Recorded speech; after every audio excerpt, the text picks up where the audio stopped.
বাংলাদেশে প্রতিদিন ঘটে যাওয়া গুরুত্বপূর্ণ ঘটনা ও নানা তথ্য নিয়ে আলোচনা এবং বিশ্লেষণে TVN24 নিউজ নেটওয়ার্কের নিয়মিত আয়োজন আলোচনায় বাংলাদেশ অনুষ্ঠানে আপনাদের স্বাগত জানাচ্ছি। আমি আশফাক আহমেদ। আজকের অনুষ্ঠানে আমাদের সাথে অতিথি হিসেবে যুক্ত আছেন ডক্টর লাইলাফরু ইয়াসমিন, অধ্যাপক, আন্তর্জাতিক সম্পর্ক বিভাগ, ঢাকা বিশ্ববিদ্যালয়, এবং আমাদের সাথে আরও যুক্ত আছেন শাম্মী মীর। তিনি শিক্ষার্থী, জার্মানির একটি বিশ্ববিদ্যালয়ে পড়ালেখা করছেন এবং তিনি কোটা সংস্কার আন্দোলনের সময় জার্মানিতে যে কোটা সংস্কারের পক্ষে যে প্রতিবাদ এবং যে সমাবেশ হয়েছে সেগুলোর সাথে জড়িত ছিলেন। জেন জি জেনারেশনকে রিপ্রেজেন্ট করেন তিনি, এবং তার কাছ থেকে আমরা তাদের যে নতুন চিন্তা ভাবনা বাংলাদেশ এবং বাংলাদেশের সাথে অন্যান্য রাষ্ট্রের যে সম্পর্ক নিয়ে সে বিষয়ে আমরা তার কাছ থেকে জানার চেষ্টা করব কি ভাবেন তারা।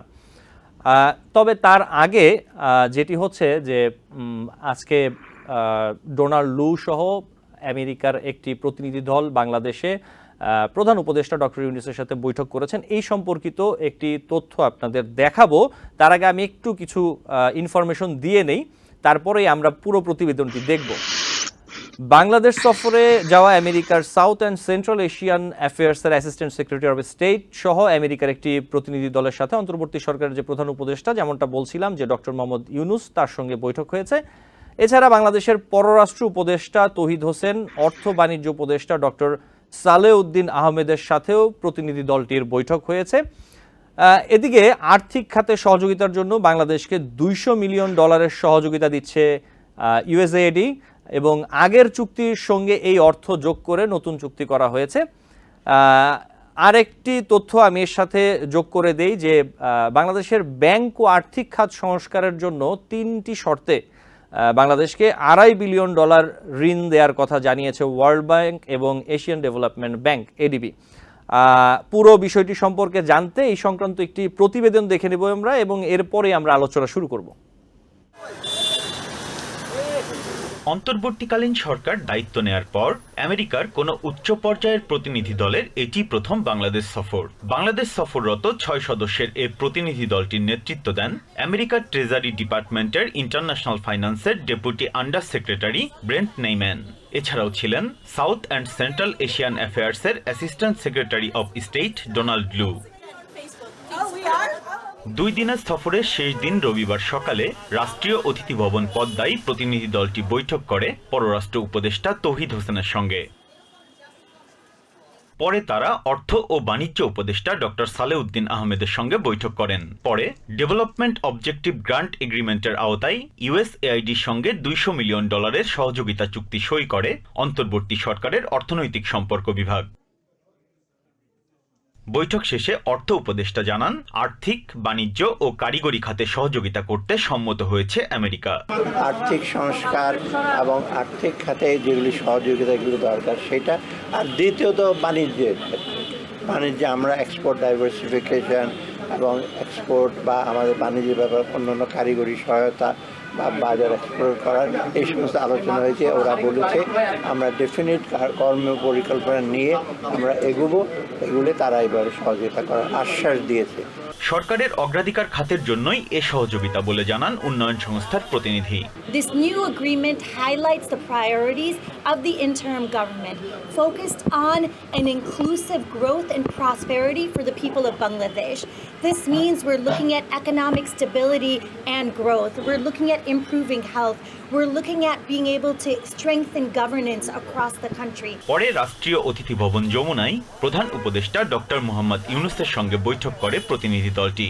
ঘণ্টাব্যাপী বৈঠকে প্রাধান্য পায় রাজনীতি, অর্থনীতি এবং পরিবেশ সংক্রান্ত নানা বিষয়। এ সময় অন্তর্ভুক্তিমূলক উন্নয়নে বাংলাদেশের পাশে থাকার প্রতিশ্রুতি দেন প্রতিনিধি দলের নেতারা।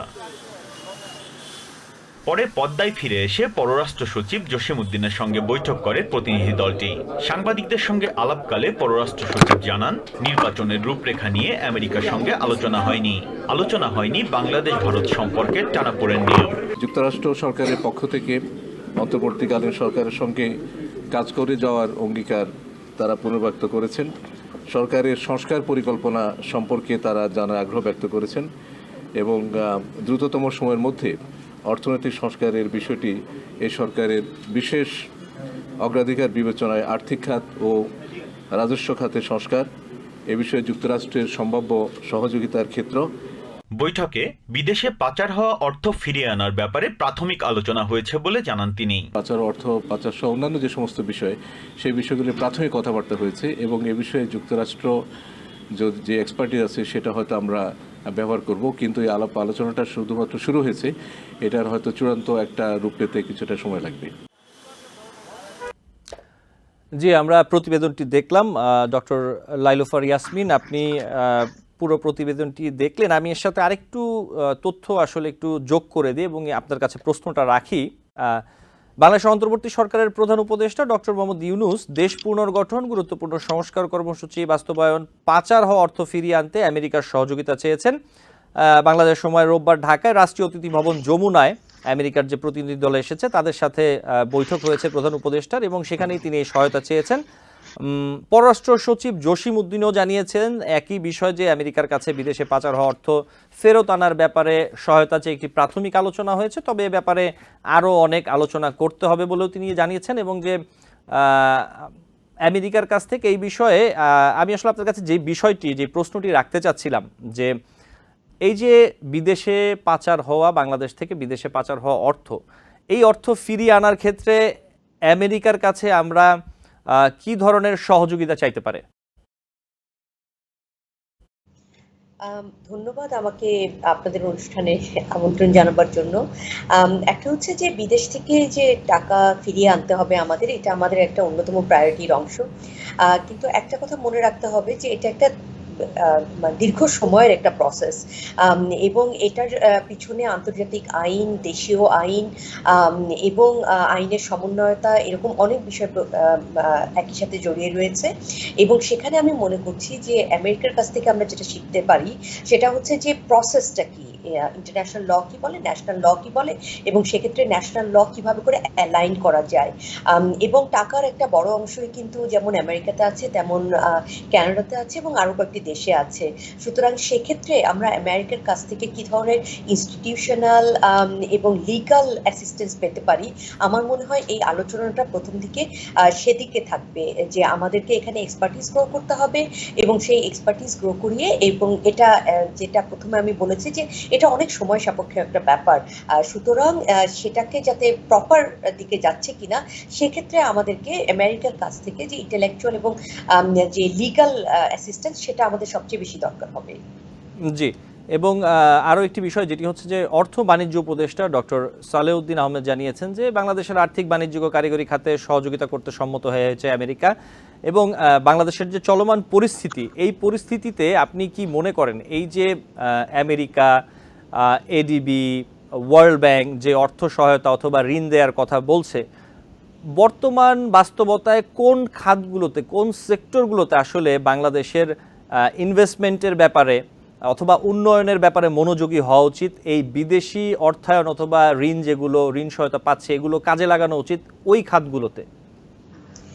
একটা হচ্ছে বেশ কিছুদিন ধরে আমরা দেখেছি যে বাংলাদেশের সবচেয়ে বেশি দরকার যেটা ছিল সেটা হচ্ছে ইনফ্রাস্ট্রাকচারাল হেল্প, যেই অ্যাসিস্ট্যান্সটা কিন্তু আমরা অন্য জায়গা থেকে খুব কম পেয়েছি, ওয়েস্টার্ন ইনস্টিটিউশন থেকে বা ওয়েস্টার্ন গভর্নমেন্ট পেয়েছি। একটা হচ্ছে infrastructural assistance, infrastructure rebuild or fresh building of infrastructure, এখানে আমাদের একটা বড় সহায়তার প্রয়োজন রয়েছে।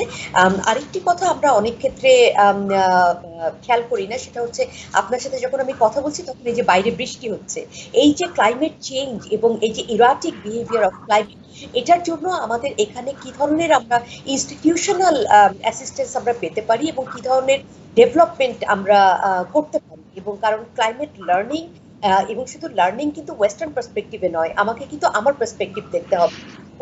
জানেন যে ওয়েস্টার্ন শেল্টার যে সিস্টেমটা, সেটা কপি পেস্ট করে 1991 সালে এবং তার পরবর্তী সাইক্লোনে কিন্তু আমাদের মৃতের সংখ্যা মেয়েদের মধ্যে বেশি ছিল, কারণ আমরা ওয়েস্টার্ন সিস্টেমটা কপি পেস্ট করেছিলাম। কিন্তু সেটাকে কি করে আমি আমার প্রাসঙ্গিক করতে পারি আমার কনটেক্সটে, সেই জিনিসটা আমাদেরকে শিখতে হবে। অর্থাৎ western technology and how to make it taking into account of non western culture এবং নন ওয়েস্টার্ন সিস্টেম, এটা আমার বিশেষ দরকার। কারণ আজকে আপনারা আরেকটি জিনিসও খবরে দেখে থাকবেন যে করে যে বন্যা এবং যে বন্যাতে ভীষণ ক্ষয়ক্ষতি হয়েছে, এগুলো কিন্তু হঠাৎ করে ক্লাইমেটের কারণেই কিন্তু এগুলা হচ্ছে। তো সেটা আমাদের একটা বিশাল এরিয়া যেটা আমরা অনেক ignore করি। একই সাথে আমি যেটা মনে করি যে আমার এখানে যে যে আমাদের ইউথ স্টুডেন্ট আছে, কিন্তু তাদের মধ্যে এক্সপার্টিস গ্রো করা যাতে তারা বাংলাদেশেই তাদের এক্সপার্টিসটা দিতে পারে। আমার প্রায়োরিটি কোন কোন এরিয়াতে হবে, অর্থাৎ ওয়েস্টার্ন ওয়ার্ল্ডে যেই ধরনের কাজের ক্ষেত্রে প্রায়োরিটি দেওয়া হয় আমার ক্ষেত্রে কিন্তু সেটা নয়, এবং সেটা মাথায় রেখে আমার মনে হয় যে আমেরিকার সাথে আমাদের একটা লং টার্ম একটা প্ল্যান করতে হবে যে যে আমেরিকা এই অ্যাসিস্ট্যান্সগুলো আমাদেরকে দিতে পারে। জি, এবং পররাষ্ট্র সচিব জসিমউদ্দিন আরেকটি কথা বলেছেন আজকে সংবাদ সম্মেলনে বৈঠকের পর, তা হলো যে আমেরিকার যে প্রতিনিধি দলের সঙ্গে বৈঠক সেখানে বাংলাদেশের নির্বাচন নিয়ে কোনো আলোচনা হয়নি, এবং আরেকটি বিষয় হচ্ছে যে ডোনাল্ড লু দিল্লি থেকে কোনো বার্তা নিয়ে এসেছেন কিনা বা বৈঠকে ঢাকা দিল্লি সম্পর্ক নিয়ে কোনো আলোচনা হয়েছে কিনা, এই ধরনের একটি প্রশ্ন সাংবাদিকদের পক্ষ থেকে পররাষ্ট্র সচিবের কাছে করা হয়, এবং জবাবে তিনি বলেছেন যে বৈঠক হয়েছে, সেখানে এই বিষয়ে কোনো আলোচনা হয়নি, অর্থাৎ আমেরিকার যে প্রতিনিধি দল তাদের সাথে বৈঠকে এ বিষয়ে কোনো আলোচনা হয়নি। এবং জসিমউদ্দিন বলেছেন যে বাংলাদেশ ভারতের দূতাবাস আছে এবং ভারত বাংলাদেশ তারা নিজেরাই দ্বিপাক্ষিক স্বার্থ সংশ্লিষ্ট বিষয় নিয়ে আলোচনা করবে, এগুলোর জন্য আসলে আলাদা প্ল্যাটফর্ম রয়েছে, আমেরিকার সাথে আলোচনা করার প্রয়োজন নেই। কিন্তু যে বিষয়টি এখানে রয়েছে যে বর্তমানে যে বাংলাদেশ ভারত সম্পর্কের পরিস্থিতি, প্রথমত আমি একটু আপনার কাছে জানতে চাবো যে আপনি কি মনে করেন বাংলাদেশ ভারত সম্পর্ক এখন কি পর্যায়ে রয়েছে? বাংলাদেশ ভারত সম্পর্ক নিয়ে আলোচনা করা সবসময় কিন্তু একটি স্পর্শকাতর বিষয়, আমরা জানি। আমরা একটা কথা ভুলে যাই যে আমাদের ডোমেস্টিক পরিবর্তনটা হয়েছে, যেখানে আমরা অনেকদিন পরে আমরা অনেকেই বলছি যে আমরা কথা বলতে পারছি, আমরা অনেক বিষয় অনেক স্বচ্ছভাবে বলতে পারছি এবং অনেক বিষয় আমরা ডিসকাশন করতে পারছি। সেক্ষেত্রে আমরা দেখেছি ভারত বাংলাদেশ সম্পর্ক নিয়ে আমরা কোনো ধরনের মন্তব্য খুব বেশি করতে পারি নাই। তো যেটা আমার কাছে মনে হয় যে আমাদের পররাষ্ট্র সচিব যিনি আছেন তিনি কিন্তু একদম স্পষ্ট ভাষায় যেটা বলেছেন সেটাই হচ্ছে আমাদের দেখা প্রয়োজন, যে বাংলাদেশ ভারত সম্পর্কের বাইল্যাটারাল প্ল্যাটফর্ম রয়েছে, তৃতীয় কোনো দেশকে আমরা অন্তর্ভুক্ত করতে চাই না। তবে এটাও ঠিক যে আমরা সারা বিশ্বকে জানাতে চাই যে আমাদের মানে রিজনে কি হচ্ছে, এটাও আমরা তাদেরকে জানাতে চাই। একই সাথে আমি মনে করি যে বাংলাদেশ ভারত সম্পর্ক এখন এমন একটা মোড় নিয়েছে যে যেখানে ভারত প্রথমবারের মতো দেখছে যে তাদের যে একটি দলের উপর নির্ভরতাশীল যেই তাদের পররাষ্ট্র নীতি, সেটা কিন্তু কাজ করছে না বাংলাদেশে। সেটা 53 বছর ধরে তারা একই নীতি চালিয়ে গেছে। তারা বলছে যে নেবার আছে সেটাতে বাংলাদেশ প্রায়োরিটি থেকে থাকে, কিন্তু সেটা কিন্তু আমরা দেখেছি রেটরিকে সীমাবদ্ধ থেকেছে, সেটার কিন্তু বাস্তব প্রয়োগ আমরা খুব কম দেখেছি। এবং আমরা এর আগেও দেখেছি যখন আমরা কোনো পণ্য ক্রয় বিক্রয়ের ক্ষেত্রে এমওইউ করি, যেখানে 2 সপ্তাহের নোটিশ দেবার কথা থাকে, সেটা ভারতের ক্ষেত্রে থেকে অনেক ক্ষেত্রে মানা হয়নি। তারপরে আমরা যদি নদীগুলার কথা বলি, আমরা যদি জয়েন্ট ইকোনমিক কমিশনের কথা বলে থাকি, সেখানে যে পারস্পরিক সমঝোতার ভিত্তিতে যে আলাপ আলোচনা হবার কথা এবং সেটার যে কিছু অংশ জনগণের জানবার অধিকার আছে, সেটাও কিন্তু আমরা অনেক ক্ষেত্রে জানতে পারিনি। আমি মনে করছি দেখুন, ভারত আমাদের একটি বড় প্রতিবেশী, জিওগ্রাফিক রিয়ালিটি আমরা এটাকে কিন্তু একদম সরিয়ে দিতে পারি না, এবং আমাদেরকে কিন্তু ভারতের সাথে থাকতে হবে, ভারতকে চিন্তা করতে হবে যে তাদেরকেও বাংলাদেশের সাথে থাকতে হবে। সুতরাং এই রিলেশনশিপটা কিন্তু গিভ অ্যান্ড টেক যাতে পরিবর্তন হয় সেদিকে ভারতকে নজর দিতে হবে। এটা শুধুমাত্র একটি পক্ষ দিয়ে যাবে এবং আরেকটি পক্ষ নিয়ে যাবে, সেই রিলেশনশিপ আর থাকতে পারে না, এবং এটা আমরা অনেকদিন ধরে বলে আসছি।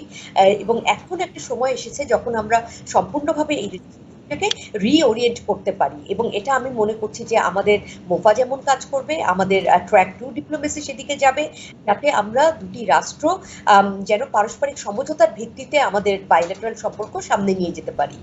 জি, আমি একটু শাম্মী মীরের কাছে যেতে চাই। শাম্মী মীর, আপনি শুনছিলেন আমাদের আলোচনা, আপনার কাছে আমি আসলে যে বিষয়টি জানতে চাইব অথবা আপনার কাছ থেকে শুনতে চাই যে আপনি কোটা সংস্কার আন্দোলনের সময় আপনি জার্মানিতে পড়ালেখা করেন, সেখানে যারা কোটা সংস্কার আন্দোলনের পক্ষে রাস্তায় নেমেছিল অথবা যারা বিগত সরকারের স্ট্যান্ডের বিরুদ্ধে অবস্থান নিয়েছিল সেখানে ছিলেন, আপনারা নানা কার্যক্রমে অংশ নিয়েছেন, বাংলাদেশের শিক্ষার্থীদের ছাত্র জনতাকে আপনারা সংহতি জানিয়েছেন, সমর্থন জানিয়েছেন।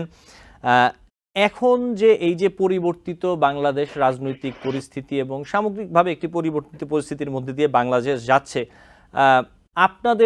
আপনি জার্মানিতে আছেন, আপনি যেখানে থাকেন, আপনার আশেপাশে আপনার পরিবার অথবা বন্ধু বান্ধব তারা কি দেখছেন এই বাংলাদেশে? এই যে তরুণ নেতৃত্ব যে যারা আসছেন, 2 জন উপদেষ্টা হয়েছেন, অনেক সমন্বয়ক আছেন যারা মাঠ পর্যায়ে কাজ করছেন, এতে আপনারা আগামীর বাংলাদেশ নিয়ে কতটুকু আশাবাদী হচ্ছেন? আর আপনাদের শঙ্কার জায়গা আছে কিনা, সেটা থাকলে কোথায়, কি নিয়ে শঙ্কিত আপনারা? জি। প্রথমত ধন্যবাদ ভাইয়া আমাকে সাধারণ ছাত্র সমাজের পক্ষ থেকে কিছু শেয়ার করার সুযোগ দেওয়ার জন্য। প্রথম যে প্রশ্নটা করেছিলেন ভাইয়া যে বর্তমান সরকারের প্রতি আমাদের কি এক্সপেকটেশন এবং বাংলাদেশে আমাদের পরিবার বা বন্ধু তাদের মধ্যে কি ধরনের মতবাদ লক্ষ্য করা যাচ্ছে।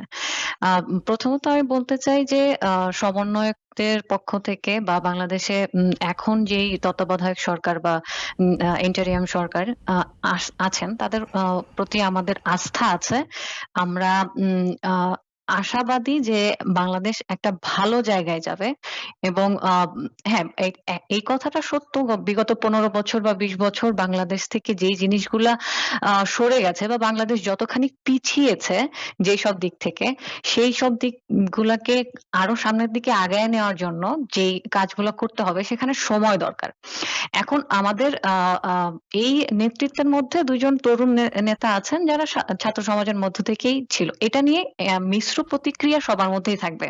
যেহেতু আমাদের স্বাধীনতার পর থেকে এত বছর পর্যন্ত আমাদের যে রাজনৈতিক বিশ্বাস, আমাদের বাবা বা পারিবারিকভাবে বা দাদা তাদের যে একটা গোঁড়ামিপূর্ণ বিশ্বাস ছিল, সেখান থেকে বের হয়ে আসতে না আমাদের বেশ সময় লাগবে।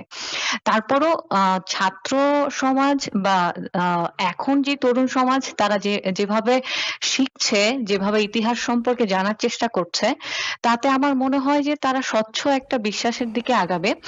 এবং এখন সত্যি কথা বলতে বেশ মিশ্র প্রতিক্রিয়া আছে বাংলাদেশে। এখন যেই নেতৃত্ব বা যেই নেতৃত্বের ছায়াতলে বাংলাদেশ আগাচ্ছে, সেখানে আমি দেখেছি অনেকের মধ্যে বেশ মিশ্র প্রতিক্রিয়া আছে। কিন্তু আমার মনে হয় কি সময় দরকার। যেহেতু একটা নেতৃত্বের আন্ডারে বাংলাদেশ চলে আসছে, তাদেরকে প্ল্যান করার সময় দেওয়া উচিত। সেই প্ল্যানটা প্রপার ভাবে আগানোর জন্য যেই সকল রাষ্ট্রের সাথে আমাদের সম্পর্ক আরো স্বচ্ছ করা দরকার, সেইগুলা কাজগুলার একটা process and set of activities, যে আমরা এগুলাকে এই দিনের মধ্যে করব, এইভাবে করব, এই জন্য না সময় লাগবে। আর আমি আমার আশেপাশে যারা আছেন, দেশে যারা আছেন, বন্ধু বান্ধব যারা আছেন, তাদেরকে বলবো যে আমরা না বায়াস না হয়ে যাই। আমরা অতি উৎসাহিত হয়ে একটা অস্থিরতা পূর্ণ পরিবেশ না তৈরি করে আমরা আস্থা রাখি। যারা আছেন, যারা নেতৃত্ব দিচ্ছেন, তারা আমাদের নিঃসন্দেহে অনেক জ্ঞানী, তারা অনেক কিছু জানেন, বুঝেন, অনেক কিছু দেখেছেন। তো একটু সময় দেই, আমরা তাদের সাথেই থাকি, সত্যের সাথে থাকি, স্বচ্ছতার সাথে থাকি। কোনো ধরনের বায়াসনেস বা কোনো ধরনের গুজব বা আমাদেরকে ব্যবহার করে কোনো কিছুকে প্রতিষ্ঠা করার চেষ্টা করুক, এই ধরনের জিনিসে আমরা না যেতে চাই। আর দ্বিতীয় যে প্রশ্নটা ছিল যে আমাদের রাজনৈতিক বিশ্বাস বা আমরা কি দেখতে চাচ্ছি, আমরা আমাদের অস্থিরতা বলেন, ভয় বলেন, একটা জায়গায়, সেটা হচ্ছে কোনোভাবে যদি আমাদের যে গোঁড়ামিপূর্ণ বিশ্বাস যেই দলেই আছে, আমি কোনো ধরনের পক্ষ নিব না, বিপক্ষ নিব না, যারা রাজনৈতিক দলগুলোর জন্ম দিয়েছিলেন তাদের মতাদর্শ একরকম ছিল, সময়ের পরিবর্তনের সাথে সাথে সেটা অনেকভাবেই বিকৃত হয়ে গেছে। সো আমি সেই মতাদর্শে আঘাত দিতে চাই না, কিন্তু আমি এটাও চাই না যে এই মতাদর্শর নাম নিয়ে বাংলাদেশে আরো কোনো ধরনের অরাজনৈতিক দল চলে আসুক এবং যাদের কর্মকাণ্ডের শিকার হবে আমাদের ভবিষ্যৎ প্রজন্ম।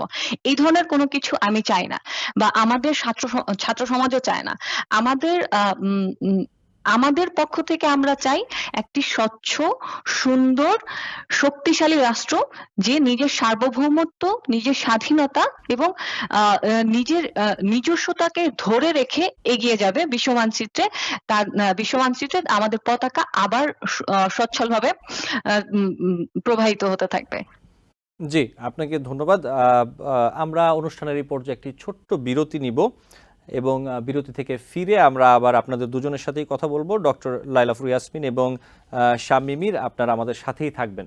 দর্শক, নিচ্ছে একটি ছোট্ট বিরতি। আলোচনায় বাংলাদেশ অনুষ্ঠানে আপনাদের আবারও স্বাগত জানাচ্ছি। দর্শক, আমাদের সাথে আছেন আজকে অতিথি ডক্টর লাইলা আফরোজ ইয়াসমিন, অধ্যাপক, আন্তর্জাতিক সম্পর্ক বিভাগ, ঢাকা বিশ্ববিদ্যালয়, এবং শাম্মী মীর, তিনি শিক্ষার্থী, জার্মানিতে পড়ালেখা করছেন একটি বিশ্ববিদ্যালয়ে। তিনি কোটা সংস্কার আন্দোলনের পক্ষে সমাবেশে এবং বিভিন্ন প্রতিবাদ কার্যক্রমে অংশগ্রহণ করেছেন জার্মানিতে। জেন জি জেনারেশন, যেটাকে আমরা বলছি, এখন নানাভাবে আলোচনায় আসছে। তাদের একটি বড় অংশগ্রহণ ছিল, তাদের একটি বড় ভূমিকা ছিল গত আওয়ামী লীগ সরকার পতনের পেছনে, অথবা আওয়ামী লীগ সরকারের কে উৎখাত করার পেছনে। যাই হোক, আমরা আলোচনায় ফিরে যাই। যেমনটা বলছিলাম যে ডক্টর লাইলাফার ইয়াসমিন, আমি আপনার কাছে একটু আসতে চাই যে বাংলাদেশ আমেরিকার সম্পর্ক আমরা দেখেছি বিগত বেশ কয়েক বছরে, গত সরকারের আমলে এক রকমের একটি টানাপোড়েনের মধ্যে দিয়ে গেছে, যেখানে ভারতের সাথে বাংলাদেশের সম্পর্ক একরকম বলা চলে। যদি ভারতের পক্ষ থেকে বলি, আসলে খুব বেশি ভালো ছিল, বাংলাদেশের পক্ষ থেকেও খুব খারাপ ছিল সেটা হয়তো বা না, বাংলাদেশের পক্ষ থেকে একটা আন্ডারস্ট্যান্ডিং ছিল। কিন্তু এখন যে শেখ হাসিনা সরকার পতনের পরে যে বাস্তবতা তৈরি হয়েছে, সেখানে হচ্ছে আমেরিকার সাথে বাংলাদেশের দ্বিপাক্ষিক স্বার্থ একরকম, ভারতের সাথে বাংলাদেশের দ্বিপাক্ষিক স্বার্থ আরেক রকম। কিন্তু এই জায়গাটাতে কোনো মধ্যস্থতা করার, ভারতের সাথে সম্পর্ক উন্নয়নে অথবা আমেরিকার সাথে সম্পর্ক উন্নয়নের দিকে সামনে যাচ্ছে হয়তোবা, সেটা আমরা দেখতে পাচ্ছি। এই বিষয়গুলোকে কূটনৈতিক কৌশলগতভাবে কিভাবে আসলে হ্যান্ডেল করলে, কিভাবে বিষয়গুলো নিয়ে কাজ করলে দুটি রাষ্ট্রের সাথে, এমনকি আমি যদি বলি যে পাকিস্তানের সাথেও সম্পর্ক উন্নত হতে পারে বাংলাদেশের বাণিজ্যিক, অর্থনৈতিক এবং অন্যান্য যে সম্পর্কের বিষয় রয়েছে? খুব কঠিন প্রশ্ন। আপনি একই সাথে অনেকগুলো দেশের সাথে সম্পর্ক উন্নয়ন করতে চাচ্ছেন। তো আমার কাছে যেটা মনে হয়েছে, একটু আগে আমি যেটা বলেছি যে আন্তর্জাতিক সম্পর্কর ক্ষেত্রে আমরা দেখি যে দুটি রাষ্ট্র তাদের কিন্তু পারস্পরিক যে সম্পর্কের মধ্যে যে কোন জায়গাটাতে তারা একসাথে কাজ করতে পারে, এটা একটি খুবই গুরুত্বপূর্ণ জায়গা বের করার জন্য দুটি রাষ্ট্রের জন্যই।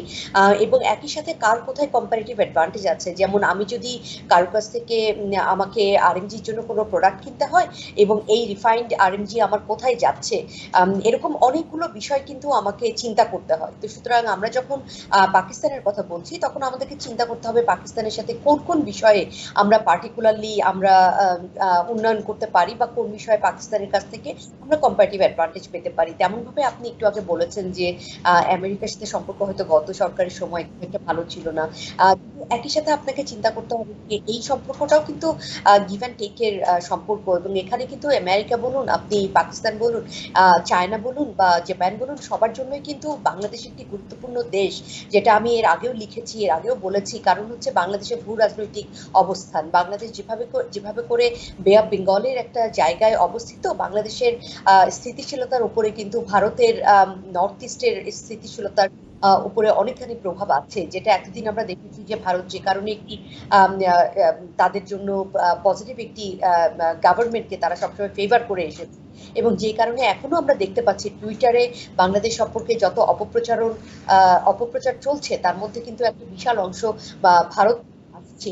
এর কিন্তু আরেকটি কারণ আমরা অনেক সময় ভুলে যাই যে ভারতে কিন্তু ইংরেজি ভাষাভাষীর সংখ্যা অন্য অনেক দেশের থেকে বেশি। এটা কিন্তু largest number of people that lives in India নাও, এবং তারা কিন্তু ইংরেজিতে কথা বলে, এবং তারা কিন্তু টুইটারে যেভাবে করে প্রচারণা চালাচ্ছে, আমি বলবো যে টুইটার যেভাবে করে বাকি বিশ্বের কাছে গ্রহণযোগ্যতা পায়, আমরা বাংলাদেশিরা কিন্তু নিজেদের কথাগুলা, নিজেদের বিষয়গুলা সেভাবে করে তুলে ধরতে তৎপর নই। এটা কিন্তু একটা বিশাল কারণ, যে কারণে বাংলাদেশ সম্পর্কে নেতিবাচক প্রচারণা অনেক বেশি ছড়িয়ে গিয়েছে।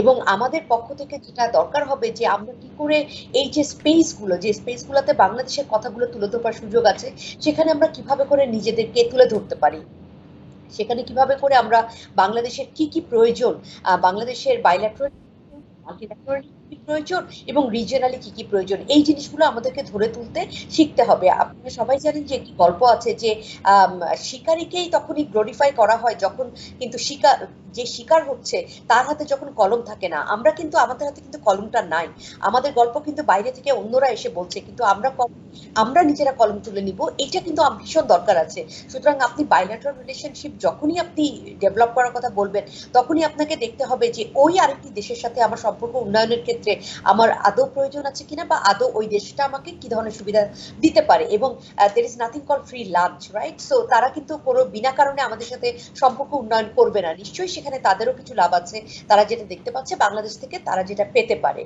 আপনি জানেন যে মালয়েশিয়াও ব্যক্ত করেছে যে এই যে নতুন বাংলাদেশ, যেখানে আমরা একটা স্বপ্ন দেখছি মোটামুটি করাপশন ফ্রি একটি দেশের, সেখানে মালয়েশিয়াও বিনিয়োগ করতে চাচ্ছে, আরো অনেক রাষ্ট্র কিন্তু বিনিয়োগ করতে আসছে। এবং আমাদের আরেকটি প্রায়োরিটি হচ্ছে ফ্রি ট্রেড এগ্রিমেন্ট। এটা আমরা কয়টি দেশের সাথে কত তাড়াতাড়ি করতে পারি, বা আদৌ এত তাড়াতাড়ি আমরা করতে পারবো কিনা, না করতে পারলে আমাদের ফলব্যাক প্ল্যান কি হবে, এই জিনিসগুলো আমাদেরকে অনেক জোরালোভাবে দেখতে হবে।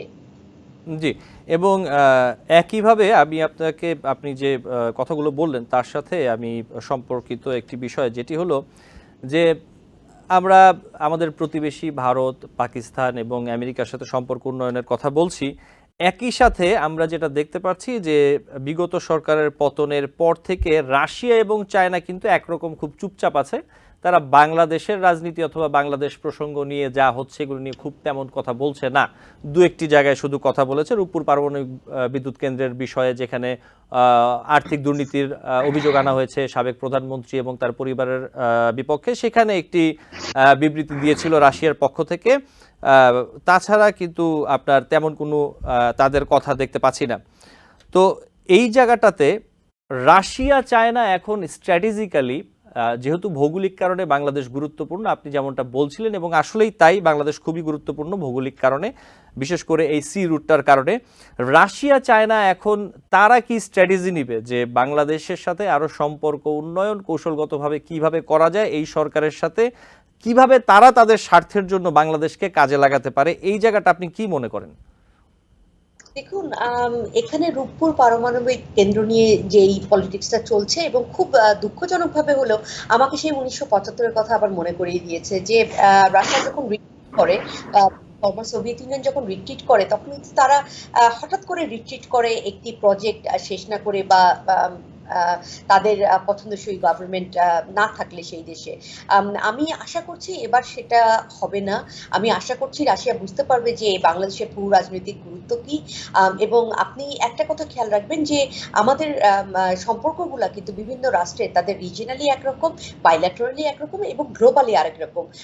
রাশিয়া এবং ইন্ডিয়ার মধ্যে কিন্তু গ্লোবালি একটি খুব ভালো সম্পর্ক আছে, কিন্তু সেই সাথে রাশিয়াকে এটাও বুঝতে হবে যে কেন ভারতের জন্য বাংলাদেশও গুরুত্বপূর্ণ, এবং সেভাবে করে বাংলাদেশের সাথে সম্পর্কটা ভালো রাখতে হবে। এবং চায়নার ক্ষেত্রে আপনি দেখেছেন যে চায়না গতকালই কিন্তু 100% ডিউটি ফ্রি প্রোডাক্ট দেবার ঘোষণা করেছে। চায়না কিন্তু বুঝতে পারছে বাংলাদেশের গুরুত্ব কতখানি, কিন্তু আমরা চায়নার পলিটিক্স যেটা জানি, তারা কিন্তু ডোমেস্টিক ইস্যুতে খুব বেশি মন্তব্য করে না কোনো রাষ্ট্রের, এবং তারা এই নীতির ধারাবাহিকতা তারা কিন্তু এখনো বজায় রেখেছে। এবং এই কারণে আমরা এখন পর্যন্ত চাইনিজ যে আছেন এখানে অ্যাম্বাসেডর, তাকে কিন্তু দেখেছি তিনি বিভিন্ন জায়গায় গণসংযোগ করেছেন, কারণ তিনিও নতুন দেশটি বুঝতে চাচ্ছেন, নতুন দেশের যে পরিবর্তন সেটাকে বুঝতে চাচ্ছেন। তিনি ঢাকা ইউনিভার্সিটিতেও গিয়েছেন, তিনি অন্যান্য জায়গাতেও গিয়েছেন, এবং তিনি কিন্তু এই যে গ্রাউন্ড রিয়ালিটি এটা তার সরকারের কাছে পৌঁছে দেবেন। এবং যেটা বলা হয় যে slow and steady wins the race, right? তো সহজেই কিন্তু সবাই এসে মন্তব্য করা বা সম্পর্ক গড়ে তুলতে চাওয়া, এই জিনিসগুলোর থেকে চাইনিজরা কিন্তু একটুখানি সময় নিয়ে তারা আগাতে চায়, কারণ তারা সামগ্রিক পরিস্থিতি কিন্তু বিচার করতে চায়। এবং সেক্ষেত্রে আমি বলবো যে চায়না সম্পর্কে আমাদের খুব বেশি দুর্ভাবনা করবার কিছু আছে বলে আমি মনে করছি না, কারণ চায়নার জন্য বাংলাদেশের জিওগ্রাফিক যে লোকেশন সেটা অত্যন্ত গুরুত্বপূর্ণ। কারণ এই নতুন যে অ্যাম্বাসেডর এসেছেন, তিনি এসে কিন্তু প্রথম যে বক্তব্য দিয়েছিলেন, সেখানে বাংলাদেশকে আ পার্ল ইন দ্য বে অফ বেঙ্গল হিসেবে তিনি অভিহিত করেছিলেন, এগুলো কিন্তু শুধু রেটরিক নয়, অনেকেই হয়তো বলবেন যে ও আচ্ছা এগুলো বড় বড় কথা, কিন্তু এটা কিন্তু তার পররাষ্ট্র নীতিতেও প্রতিফলিত হয়েছে। এবং আমি মনে করছি যে আপনি কিছুদিনের মধ্যেই দেখতে পাবেন যে চায়না তার যে ইনভেস্টমেন্ট আছে সেই ইনভেস্টমেন্টগুলোর সিকিউরিটি এবং ফার্দার কি ইনভেস্টমেন্ট করা যায়, কি কি প্রজেক্টে তাদের সাথে চুক্তি ছিল, কারণ তারা কিন্তু একটা বিশাল অঙ্কের টাকা একবার প্রমিস করেছে এবং তার মধ্যে কিছু কিছু নতুন প্রকল্প যোগ হয়েছে এবং পুরানো কিছু প্রকল্প বাদ গেছে। এই যে ইভালুয়েশনটা কিন্তু তাদের চলবে এবং চলবার পরে আমার মনে হয় যে তারা একটি আয়রন ক্ল্যাড প্রমিস দিয়ে আবার এগিয়ে আসবে। আমি একটু আগে বলেছি যে বাংলাদেশের ইনফ্রাস্ট্রাকচারাল যে অ্যাসিস্ট্যান্স এটা প্রয়োজন এবং সেটা কিন্তু চায়না বড় অংশে পূরণ করতে পারে, সেটা কিন্তু ওয়েস্টার্ন কান্ট্রিজ বা ওয়েস্টার্ন ইনস্টিটিউশনস বড় আকারে পূরণ করতে পারছে না আপাতত।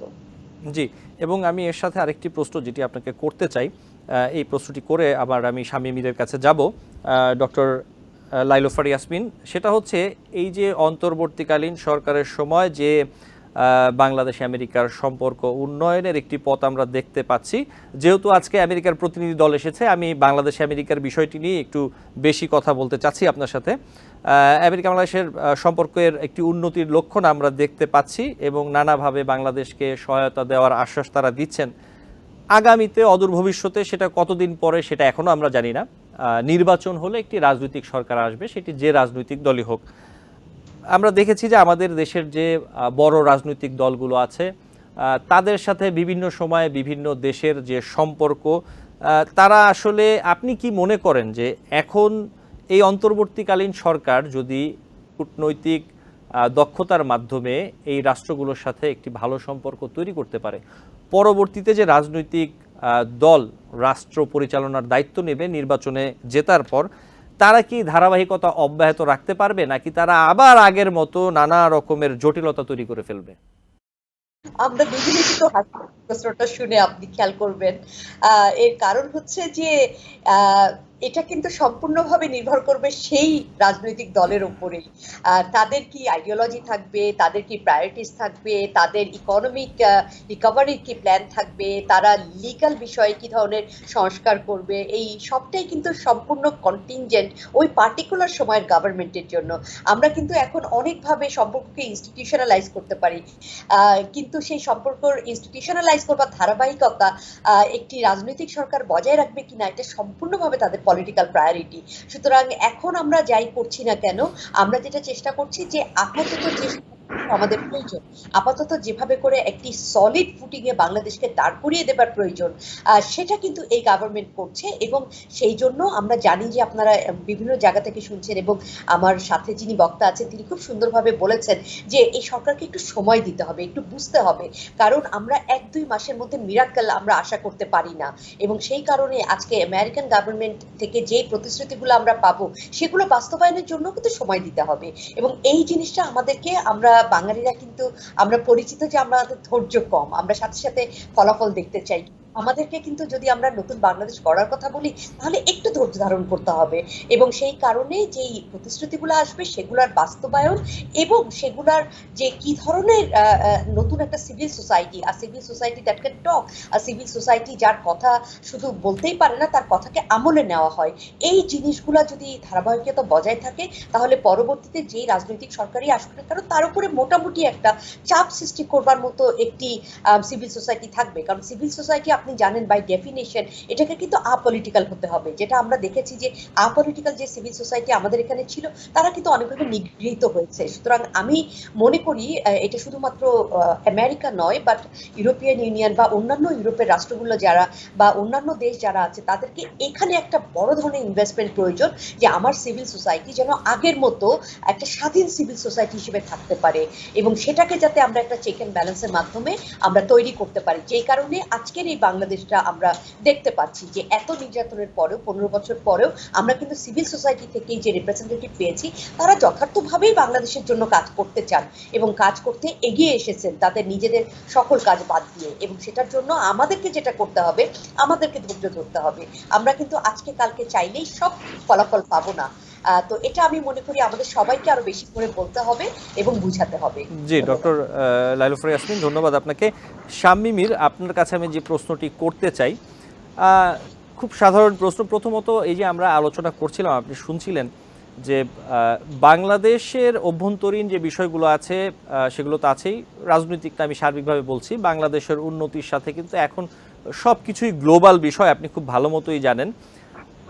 এই জায়গাগুলোতে আপনি কি মনে করেন যে আপনাদের জেনারেশনের সাথে আপনাদের আগের যে জেনারেশনগুলো আছে, এটা দেশের রাজনীতি নিয়ে হোক, ডিপ্লোমেসি নিয়ে হোক, বাণিজ্য হোক, আপনাদের যে বোঝাপড়া, আপনাদের যে চিন্তা ভাবনা, এইখানে একটা বড় রকমের গ্যাপ রয়েছে, এবং এই গ্যাপটা আসলে এক্স্যাক্ট কোন কোন জায়গায় বলে আপনি মনে করেন? আন্ডারস্ট্যান্ডিংয়ের গ্যাপটা কোথায় আপনাদের সাথে পূর্ববর্তী প্রজন্মগুলো? না, ধন্যবাদ ভাইয়া। খুবই জটিল প্রশ্ন মনে হয় আমার জন্য, তারপরও আমি ভাঙার চেষ্টা করছি। আমাদের যে জেনারেশন, যারা এখন নতুন নতুন দায়িত্ব পাচ্ছি বা নতুন অ্যাডাল্টশিপে আসছি, যে আমরা জেনারেশন একটা জায়গা থেকে, আমরা যেভাবে বড় হয়েছি বা বেড়ে উঠেছি, আমাদের যে নলেজ গেইনের যে জায়গাগুলো ছিল, সেইখানে দেশ, রাষ্ট্র, ইতিহাস, রাষ্ট্রীয় ইতিহাস বা গ্লোবাল পলিটিক্স, এই যে টার্মগুলো ছিল, এইগুলার নলেজ না খুবই সীমিত ছিল। যারা অ্যাকচুয়ালি পড়ালেখা করেছে, নিজের জানার তাগিদে জানতে চেয়েছে, তারা যতটুকু জানে, বা আমি যদি বিগার পিকচার করি, তাহলে আমার মনে হয় না যে আমাদের সমবয়সী বা আমাদের থেকে একটু বড়, আমাদের থেকে একটু ছোট এই জেনারেশন অনেক বেশি কিছু জেনে ফেলেছে রাজনীতি, অভ্যন্তরীণ কলা কৌশলী সম্পর্কে। আমাদের নলেজের জায়গাটা অনেক বেশি স্বল্প, এবং আমাদের ব্যাপারটা হয়েছে কি, আমরা যতটুকু জানি সেই জানাটুকুকে জাস্টিফাই না করে। জি শামীমির, আমি জাস্ট এখানে যোগ করি। আমি যে জিনিসটা আপনার কাছে জানতে চাচ্ছিলাম যে জানার বিষয়টা না, বিষয়টা হচ্ছে হলো প্রতিটা মানুষই এক একজন এক এক রকম জানে, এক একজনের জ্ঞানের সীমা পরিসীমা এক এক রকম, সেটা না, চিন্তা ভাবনার যে জায়গাটা, এই যে প্রজন্ম ভেদে যে চিন্তা ভাবনার জায়গাটা, হ্যাঁ, এই জায়গাটাতে আপনি কোথায় আসলে খাপ খায় না অথবা খাচ্ছে না, অথবা বোঝাপড়ায় কোথায় ঘাটতি থেকে যাচ্ছে, কেন হচ্ছে নানা রকম মিসআন্ডারস্ট্যান্ডিং? আচ্ছা, এই যদি আমি এই অসামঞ্জস্যপূর্ণ যেই মতাদর্শ, এই জায়গাটায় যদি আমি ফোকাস করি, সেটা হচ্ছে আমাদের গরিষ্ঠ যারা আছেন, আমাদের বয়োজ্যেষ্ঠ যারা আছেন, তারা যেই ধরনের বিশ্বাস নিয়ে, রাজনৈতিক বিশ্বাস বলেন, মতাদর্শের বিশ্বাস বলেন, যেই বিশ্বাস নিয়ে তারা এগিয়েছে, তারা বড় হয়েছে, তাদের মধ্যেও সেই বিশ্বাসগুলো বড় হয়েছে, সেই বিশ্বাসের মধ্যে এবং আমাদের বিশ্বাসের মধ্যে বেশ ফারাক আছে। তারা অনেক কিছু দেখে এক্সপেরিয়েন্স করেছেন। তারা অনেকেই ৭৫ দেখেছেন, তারা ৭১ দেখেছেন, তারা স্বাধীনতার পরে যেই রাজনৈতিক দলগুলো এসেছেন তাদের দেখেছেন, এরশাদের আমলের যেই একটা অরাজনৈতিক অবস্থা হয়েছিল সেগুলো দেখেছেন। দেখে একটা জিনিস বিশ্বাস করা আর শুনে আর একটা জিনিস বিশ্বাস করার মধ্যে অনেক তফাৎ থাকে, এবং আমি যখন শুনে আমার মতাদর্শকে তৈরি করব, বিল্ড আপ করব, সেইখানে সেটা শক্ত পরিপুষ্ট হওয়ার মধ্যেও অনেক প্রশ্নবোধক চিহ্ন থাকে। কারণ আমি কার থেকে শুনছি, সে আমাকে কিভাবে শোনাচ্ছে, সেটার মধ্যে প্রশ্ন থেকে যায়। কিন্তু আমি যখন দেখছি তার বিশ্বাসটা আমার বিশ্বাসের সাথে বেশ ফারাক হবে, এটাই স্বাভাবিক। তারপরও আমাদের বয়োজ্যেষ্ঠ যারা আছেন, তাদেরকে আমি বলবো যে হয়তোবা তাদের মতাদর্শ বা তাদের বিশ্বাসে তারা অনেকখানি ঠিক, কিন্তু আবার তারা যেটা বিশ্বাস করতে চায় শুধু সেই দিকেই থাকছেন, কিন্তু তার পরবর্তীতেও বা তার বিপরীতেও কিছু প্রশ্ন থেকে যাচ্ছে, সেই প্রশ্নের উত্তর তারা খুঁজতে চাচ্ছেন না, বা হতে পারে শুধুমাত্র তাদের। জি, আমি বুঝতে পেরেছি আপনার কথাটা। আমরা হয়তোবা আমাদের হাতে সময় কম, আমি আপনার কাছে একটি শেষ প্রশ্ন করতে চাই।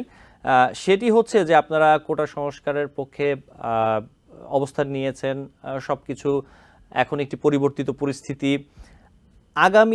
আগামীর বাংলাদেশ গঠনে আপনারা যারা, আপনি যেমন বাইরে পড়ালেখা করছেন, অথবা আপনার সাথে জার্মানিতে আরও যারা আছে বাংলাদেশি স্টুডেন্ট পড়ালেখা করছে, আগামীর বাংলাদেশ বিনির্মাণে বাংলাদেশকে এগিয়ে নেওয়ার জন্য আপনাদের বাংলাদেশে ফেরত যাওয়ার পরে আবার নতুন করে কাজ করা, বাংলাদেশের জন্য কাজ করা, এই ধরনের মানসিকতা আপনি অথবা আপনার আশেপাশে কেমন দেখেন? ভাই, সত্যি বলতে বাংলাদেশে কাজ করার অনেক জায়গা আছে। এন্টারপ্রেনারশিপ বলেন, শিক্ষা সেক্টর বলেন, কৃষি সেক্টর বলেন, বাংলাদেশ সম্ভাবনাপূর্ণ একটি দেশ। যেই সেক্টরে আপনি যান সেখানেই কাজ করার অনেক জায়গা আছে। তো সেই দিক থেকে আমাদের আশেপাশে যাদের সাথে আমি এখন সোসাইটি শেয়ার করছি, আমার এখানে যারা আছেন দেশ থেকে এসেছেন, তাদের মধ্যে বাংলাদেশে ফেরত যে বাংলাদেশের জন্য কাজ করার মতবাদ যদি বলেন, তারা বেশ পজিটিভ। যেটা বললাম, আমরা সবাই বিশ্বাস করি বাংলাদেশে কাজ করার অনেক জায়গা আছে। আমি ব্যবসায়িক হিসেবে, শিক্ষাবিদ হিসেবে অথবা জি, কৃষিবিদ হিসেবে যে কোনো জায়গায়। ধন্যবাদ। একদম শেষ সময় আছি আমি আপনার উত্তরটি পেয়ে গেছি। আমি জাস্ট ডক্টর লাইলুফার ইয়াসমিন, আপনার কাছে ছোট্ট করে 30 সেকেন্ডে একটি জিনিস অথবা এক মিনিটের মধ্যে জানতে চাইবো। এটা হচ্ছে আমাদের প্রতিবেশী যে সীমান্তবর্তী মিয়ানমার, সেখানেরও কিন্তু পরিস্থিতির অবনতি ঘটেছে এবং রাখাইন রাজ্যে আরাইকান আর্মির প্রায় দখলে চলে যাওয়ার পথে বলতে পারি আমরা। এবং আমাদের যে বর্তমান অন্তর্বর্তীকালীন নতুন যে সরকার, মিয়ানমারের এই পরিবর্তিত পরিস্থিতির দিকে কতটা নজর রাখতে পারছে বলে আপনি মনে করেন, এবং এটা কি আরও একটু বেশি নজরদারিতে আনা অথবা এখানে আসলে করণীয় কি বিষয়টি যাতে আরও বেশি রোহিঙ্গা অনুপ্রবেশ না হয় অথবা মিয়ানমারের সাথে জুন্তা সরকারের সাথে যাতে একটা আন্ডারস্ট্যান্ডিং থাকে, এটা কি করা যায় এখানে? এত কঠিন প্রশ্ন 30 সেকেন্ডে আমি শুধু এতটুকুই বলবো সংক্ষেপে। জি, হ্যাঁ, আমি এতটুকুই বলবো যে আমাদেরকে অত্যন্ত সজাগ থাকতে হবে এই বিষয়ে। কারণ হচ্ছে মায়ানমার রাষ্ট্রটি কিন্তু এখন ঠিক কারোরই টোটাল কন্ট্রোলে নাই। আমরা জানি যে বিভিন্ন জায়গা বিভিন্ন জোন কন্ট্রোল করছে এবং সেটার যে ফল আউট কি হতে পারে সেই জন্য কিন্তু ইন্ডিয়াও হাই অ্যালার্টে আছে নর্থ ইস্ট ইন্ডিয়ার দিক থেকে। এবং এক্ষেত্রে আমাদেরকে আমি বলবো যে অত্যন্ত সজাগ থেকে আমাদেরকে ক্রমাগত মেসেজ জানতে হবে ওর পাশে কি হচ্ছে, এবং একই সাথে আমাদের যারা মনে করেন যে ওই এরিয়াতে স্টেশন করা যায় সেটা করতে হবে। কিন্তু একই সাথে মনে রাখতে হবে যে আমরা কোনোভাবেই যাতে একটি যুদ্ধের অংশ না হয়ে পড়ি, আমরা যাতে কোনোভাবেই কাউকে টোটাল সাপোর্ট না দিই। কারণ আমরা ইউএন যাকে সাপোর্ট যাকে রেকগনাইজ করছে, আমরা যেন ইউএন লাইনে আমাদের ডিসিশনগুলো নেওয়া হয়, এটুকু অন্তত আমাদেরকে এনশিওর করতে হবে যাতে কোনোভাবেই এটা যুদ্ধের উস্কানিতে আমরা না পড়ে যাই। জি, অনেক ধন্যবাদ ডক্টর লাইলুফার ইয়াসমিন আপনাকে আজকে যুক্ত হওয়ার জন্য, এবং শামমিমিন, আপনাদের দুজনকেই অনেক ধন্যবাদ। এবং আগামীতে আপনাদের আবার অতিথি হিসেবে পাবো বলে আশা করছি, এবং দর্শকরা আপনাদের কথা শুনতে পাবেন। দর্শক, আলোচনায় বাংলাদেশে আজকে এই পর্যন্তই। আপনাদের আগামী অনুষ্ঠান দেখার আমন্ত্রণ থাকলো। ধন্যবাদ।